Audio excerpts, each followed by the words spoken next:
لا حول ولا قوة إلا بالله العلي العظيم. أعوذ بالله من الشيطان الرجيم. بسم الله الرحمن الرحيم. الحمد لله الذي جعل الحمد مفتاحا لذكره وسببا للمزيد من فضله ودليلا على آلائه وعظمته.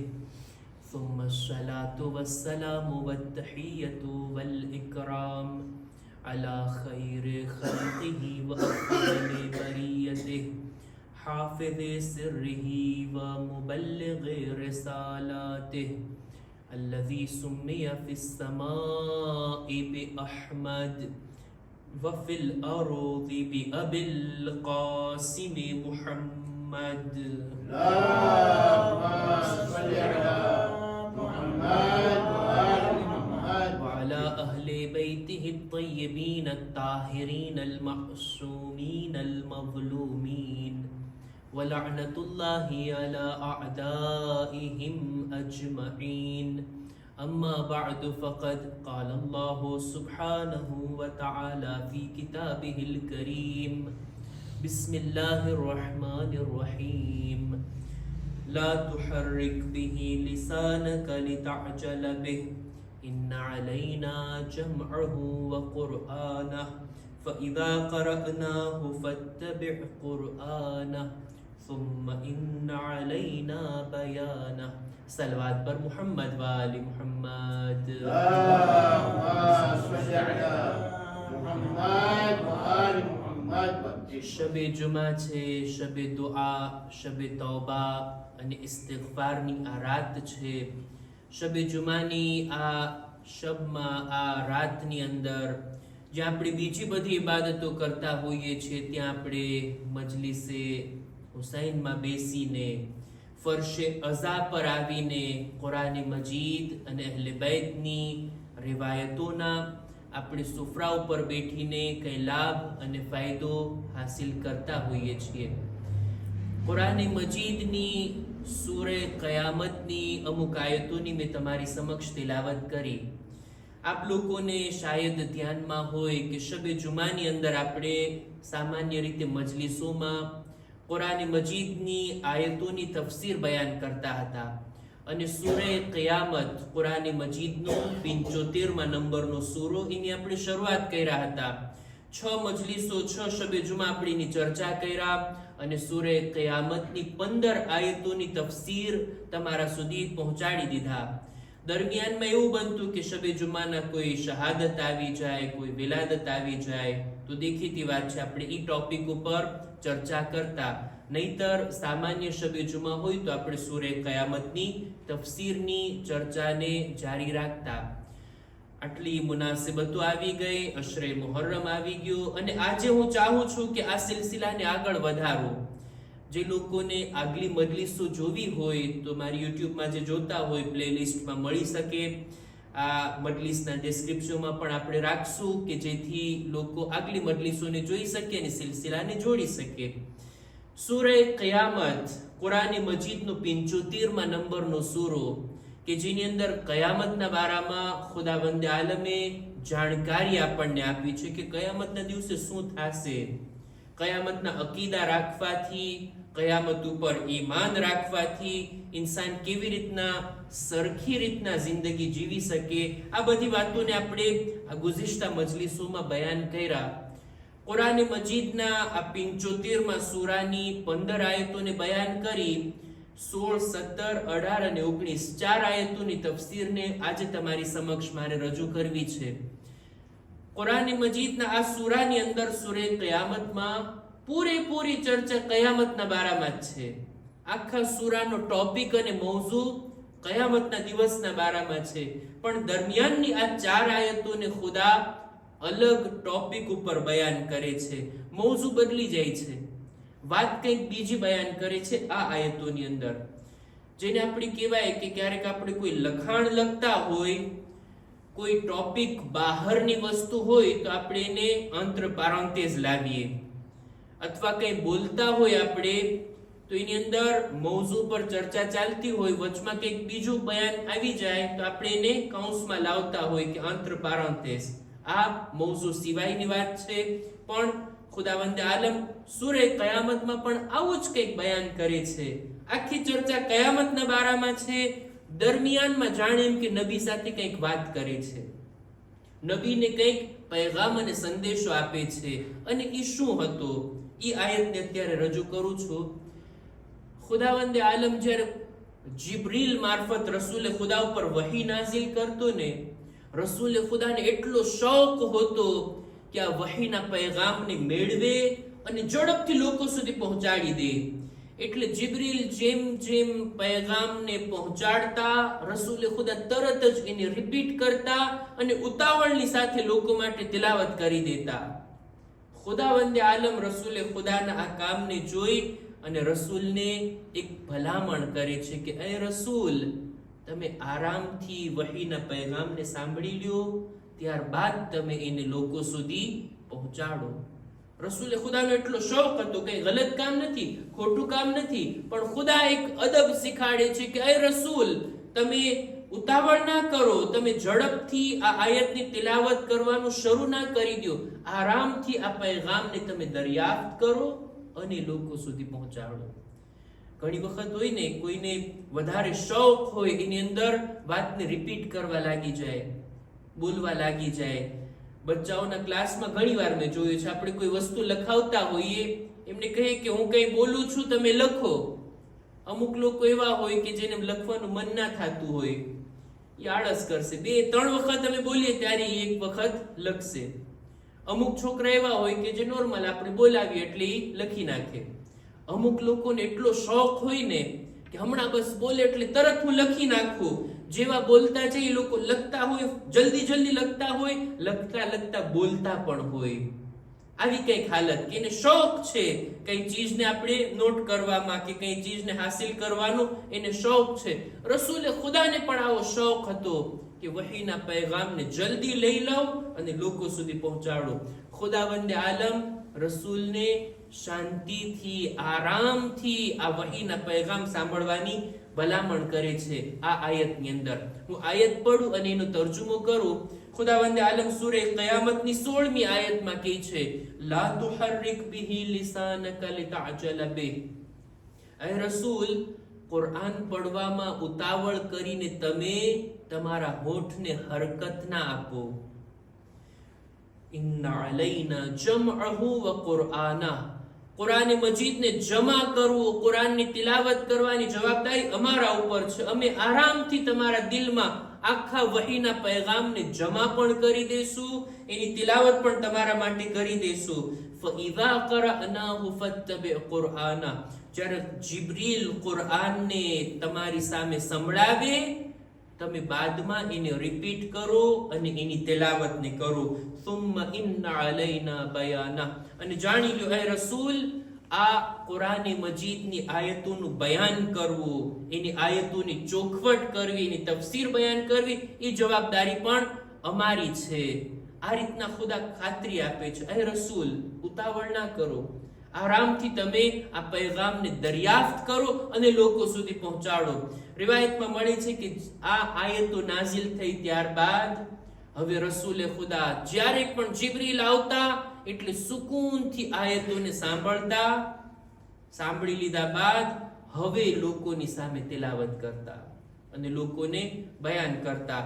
આ વાત ખુદાએ સૂરે કયામતની આયતોને નાઝિલ કરતા કરતા, કયામતની ગુફ્તગુ કરતા કરતા વચ્ચે રસૂલે ખુદાને આ સંદેશો આપ્યો કે એ રસૂલ, તમે આરામથી આયતોને દરિયાફ્ત કરીને લોકોને પહોંચાડો અને ઉતાવળ ના કરો. કુરાનની આયતોને અમે તમારા સીનામાં જમા કરશું, ફરીવાર તમારા માટે કુરાનની તિલાવત કરશું. આ કુરાનને બયાન કરવાની જવાબદારી પણ અમે અમારા શિરે લીધી છે. આ રીતના કુરાન મજીદના સૂરે કયામતની 16 થી 19મી આયતમાં ખુદાવંદે આલમ આ રીતની વાત પૈગંબરને કહે છે કે જે કયામતના મૌઝૂથી કઈ રબ્ત નથી રાખતી, પણ સૂરે કયામતમાં આ વાત આવી છે એટલે આપણે એને રજૂ કર્યા. ઇન્શાઅલ્લાહ આવતી શબે જુમાથી આપણે સૂરે કયામતની બીજી આયતોની આપણે તફસીર બયાન કરશું કે જેમાં ખુદ કયામતનું બયાન છે, કયામતના વિશેના દિવસની વાત છે કે ઇન્શાઅલ્લાહ આપણે એને આગળ વધારશું. વાત છે કુરઆનની. આજે જે બયાન કર્યા એમાં કુરઆનની વાત આવી અને દેખીતી વાત છે આ દિવસો મુહર્રમના દિવસો છે અને આજનો દિવસ જે પસાર થયો આપણા ચોથા ઇમામ ઇમામે ઝૈનુલ આબિદીન અલૈહિસ્સલામ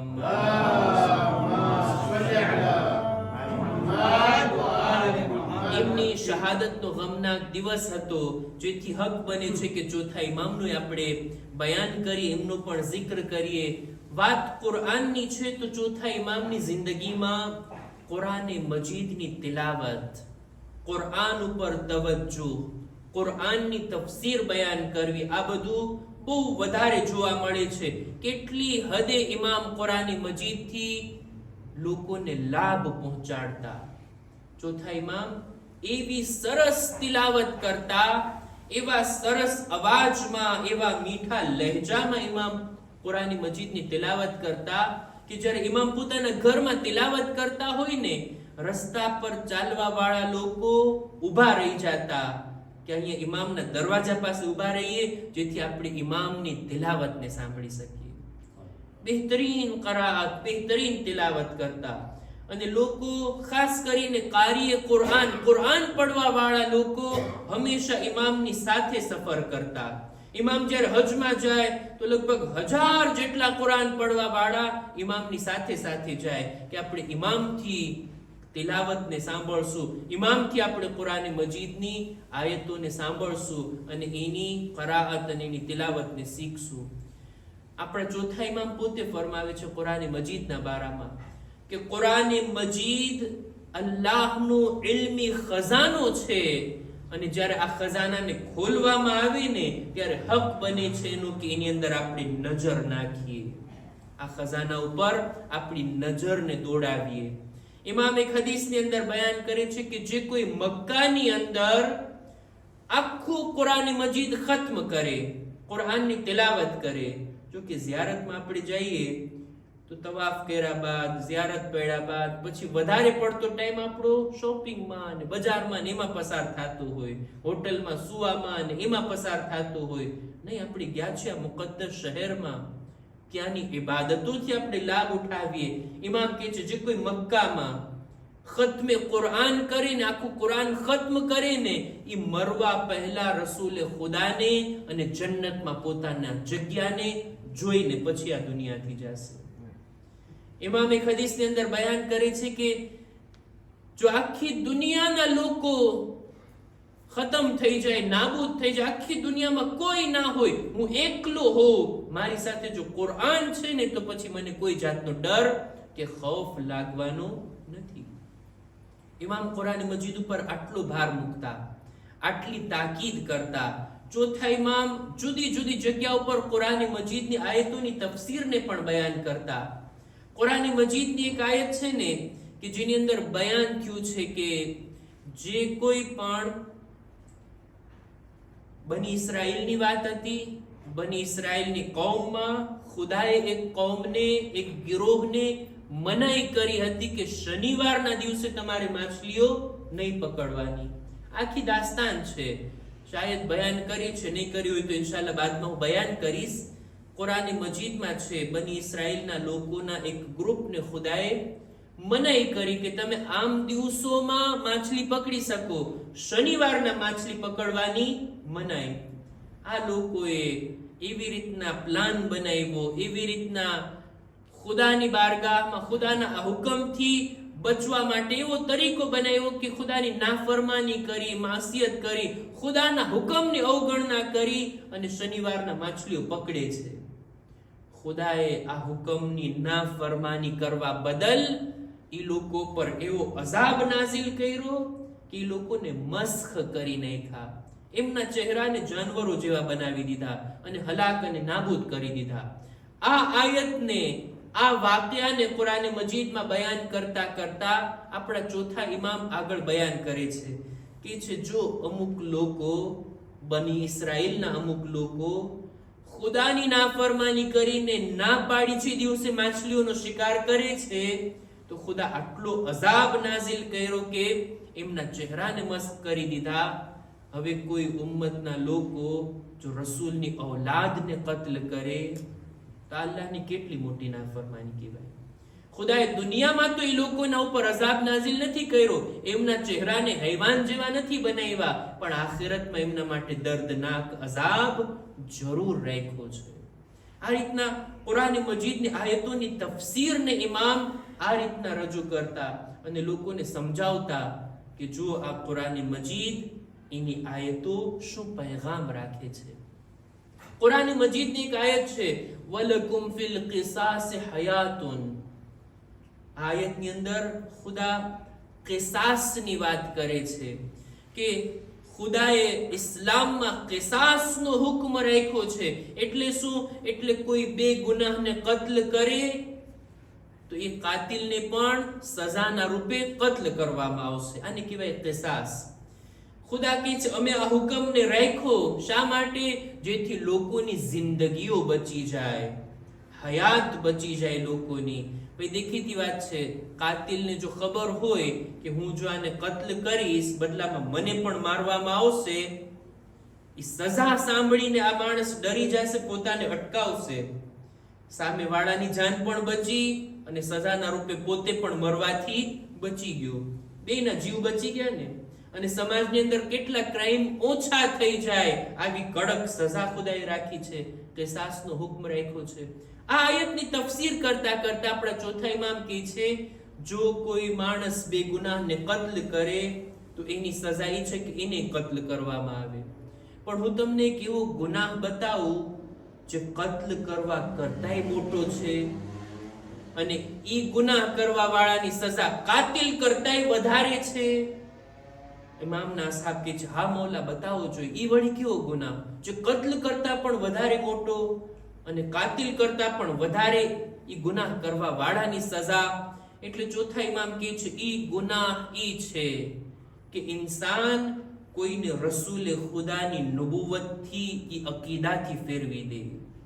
ઈ ગુનાહ ઈ છે કે કોઈ માણસ કોઈને એવો ગુમરાહ કરે કે મૌલા અલીની વિલાયતથી એને મોઢું ફેરવી નાખે, વિલાયતથી એને દૂર કરી નાખે.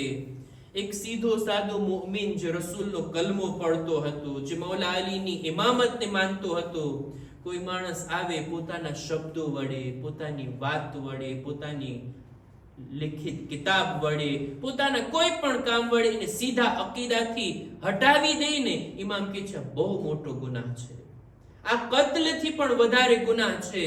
કાતિલની જે સજા છે એના કરતા મોટી સજા આના માટે છે જે લોકોને ગુમરાહ કરતો હોય, લોકોને ઇમામથી દૂર કરતો હોય, ઇમામના દુશ્મનોના સામે લઈ જતો હોય, ઇમામના દુશ્મનોની પાસે લઈ જતો હોય. આ સૌથી મોટો ગુનાહ. આ રીતના એક એક આયતો જેની તફસીર, જેની તત્બીક, જેના પૈગામ, જેના મેસેજને ઇમામ આ રીતના બયાન કરતા હોય છે. આપણા ચોથા ઇમામની જિંદગીમાં અવારનવાર આપણને દેખાય છે કે કુરાન મજીદની આયતોથી લોકો સાથે ગુફ્તગુ કરતા, લોકોની હિદાયત કરતા. આ હતી ચોથા ઇમામની ઇલ્મી હયાત, કુરાની જિંદગી અને કુરાની સીરત. બસ અઝીઝો વાતને અહીંયા જ ટૂંકાવું છું. શબે જુમા છે, આપણે બધા ચોથા ઇમામની શહાદતના દિવસને પસાર કર્યા. રિવાયતમાં મળે છે કે જ્યારે પાંચમા ઇમામ આપણા ચોથા ઇમામને ગુસ્લ આપી દીધા, કફન આપી દીધા, એમની તશીએ જનાઝા થઈ, જન્નતુલ બકીમાં આપણા ચોથા ઇમામને દફન કરવામાં આવ્યા. જ્યારે એમની કબ્ર તૈયાર થઈ ગઈ, પાંચમા ઇમામ ઘરે આવે છે. થોડીક વાર બાદ ઇમામના ગુલામો આવીને કહે છે મૌલા ચોથા ઇમામની સવારી, ચોથા ઇમામનું ઊંટ ઘરમાં નથી, એ બહાર ચાલ્યું ગયું છે. ઇમામ કહે છે જાઓ તપાસ કરો ક્યાં છે. જોવા મળે છે કે ચોથા ઇમામનું આ ઊંટ ચોથા ઇમામની કબ્ર પાસે જઈ પોતાના ચહેરાને ઇમામની કબ્ર પર ફેરવીને રડે છે, ગિરિયા કરે છે. આ જાનવરને ક્યાંથી ખબર કે ચોથા ઇમામની કબ્ર અહીંયા છે? એને ક્યાંથી જાણ થઈ કે ચોથા ઇમામને ક્યાં દફન કરવામાં આવ્યા? પણ આ જાનવર છે ને પોતાના ઇમામથી, પોતાના સવારથી એટલી લાગણી, એટલી મોહબ્બત રિવાયતોમાં મળે છે, કિતાબમાં લખેલું છે, ચોથા ઇમામે આ ઊંટ પર બેસીને 22 હજ કર્યા હતા. એક વખત પણ ઇમામે આ ઊંટને તાઝિયાનો નહોતો માર્યો, ક્યારે ઇમામે આ જાનવરને માર્યું નહોતું. આટલી મોહબ્બતને જોઈ આ જાનવર ચોથા ઇમામને કબ્ર પર આવીને રડે છે. ખુદ પાંચમા ઇમામ તશરીફ લાવ્યા, આ જાનવરને દિલાસો આપ્યા, એના પર હાથ ફેરવ્યા, એ છે બસ હવે ગિરિયા ના કર, ચાલ પાછું ઘરે આવી જા. આ જાનવરને ઘરે લઈ આવે છે. પણ થોડી વાર બાદ ફરી પાછું આ જાનવર સબ્ર નથી કરી શકતું અને ફરી પાછું દોડીને જાય છે, ઇમામની કબ્ર પર રડવા લાગે છે. પાંચમા ઇમામે કીધું રહેવા દો, એને કબ્ર પર ગિરિયા કરવા દો. 3 દિવસ સુધી આ ઊંટ રડી રડીને પોતાની જાન અહીંયા જ આપી દે છે. ઇમામની જુદાઈને બરદાશ્ત ના કરી શક્યું. કેમ ના હોય? ઇમામથી આટલી મોહબ્બતો જોઈ છે. 22 હજના સફર કર્યા, પણ ઇમામ એક વખત આ ઊંટને નથી મારતા. ઇમામ એટલા રહેમ દિલ હતા કે પોતાની સવારી પર આટલો રહેમ, એક પણ ચાબુક કે તાઝિયાનો નથી માર્યા. પણ હાય ઇમામની અસીરી, હાય ઇમામને ગિરફતાર કરીને જંજીરોમાં, હથકડી અને બેડીમાં ખારદાર તોક પહેરાવી અને ઇમામને એવી રીતના લઈ જવામાં આવતા, જ્યારે કાફલાને ચાલવામાં મોડું થાતું, શિમ્ર ઇમામના પીઠ પર તાઝિયાના વરસાવતો. ઇમામે એટલા તાઝિયાના ખાધા છે, ઇમામે એટલા તાબુક ખાધા છે, ઇમામને એટલા જખ્મ આપવામાં આવ્યા છે, આ સકીનાને એટલા તમાચા લાગ્યા એ આપણે જાણ્યા છીએ. પણ સૈયદ સજ્જાદની પીઠ કેટલી જખ્મી હતી. જ્યારે બીબીઓ રડતી હતી, સૈયદ સજ્જાદ ઉપર તાઝિયાના વરસાવવામાં આવતા. એટલું જખ્મી બદન હતું આપણા બીમાર ઇમામનું કે પાંચમા ઇમામ બયાન કરે છે, જ્યારે એમને ગુસ્લ આપવામાં આવ્યું, ઇમામના બદન પર, એમની અસીરીના જખ્મો પર મારી નજર ગઈ. કરબલાની મુસીબતોને યાદ કરી અને પાંચમા ઇમામ રડવા લાગ્યા. અલા લઅનતુલ્લાહ على القوم الظالمين وسيعلم الذين ظلموا أي منقلب ينقلبون. इन्ना लिल्लाह व इन्ना इलैहि राजिऊन. परवरदिगार हमारे मुख्तसर इबादत ने कबूल फरमा. खुदाया हमारा माँ बाप ना गुनाहों ने बख्शी आप, हमारी औलाद ने नेक तौफीक अता कर. खुदाया हमारा मरहुमीन नी मगफिरत फरमाओ. खुदाया जो मुमिनीन मुमिनात बीमार छे शिफाए कामिला अता कर. हमारा बदन में पण सलामती आपी, दरेक बीमारियों अमोने महफूज राख. खुदाया दरेक ज़ाकिर हुसैन, दरेक अज़ादार हुसैन, दरेक ज़ाहिर हुसैन नी जान माल इज्जत आबरू ने हिफाजत फरमा. ज़माना ना इमाम ना ज़ुहूर में ताजील फरमा. हमारो शुमार इमना साथियों मा कर. रब्बना तक़ब्बल मिन्ना इन्नका अंतस समीउल अलीम. मातम हुसैन.